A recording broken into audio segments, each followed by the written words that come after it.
अस्सलाम वालेकुम दोस्तों, आज हम हज़रत नूह अलैहिस्सलाम की कौम के बारे में तफसील से बात करेंगे और वो अबरत आमोज़ वाक़या जिसे कुरान में बयान किया गया है। हज़रत नूह अलैहिस्सलाम को अल्लाह ताली ने अपनी कौम को सीधा रास्ता दिखाने के लिए भेजा। वो लोग बतों की इबादत करते और नाफरमानी में मसरूफ़ थे।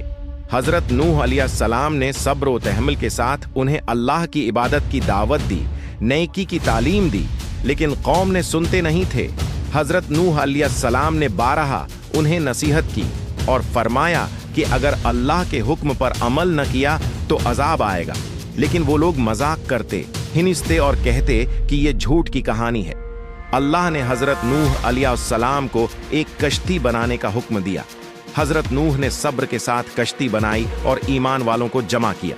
आखिरकार अल्लाह का अजीम तूफान आया, जमीन और पानी ने सब कुछ ढांप लिया। जो लोग ईमान लाए और कश्ती में सवार हुए वो बच गए और बाकी कौम मुकम्मल तौर पर तबाह हो गई। ये वाक़या हमें बहुत बड़ा सबक देता है। हमेशा अल्लाह की बात मानें, नेकी की राह पर चलें, सब्र और ईमान के साथ जिंदगी गुजारें।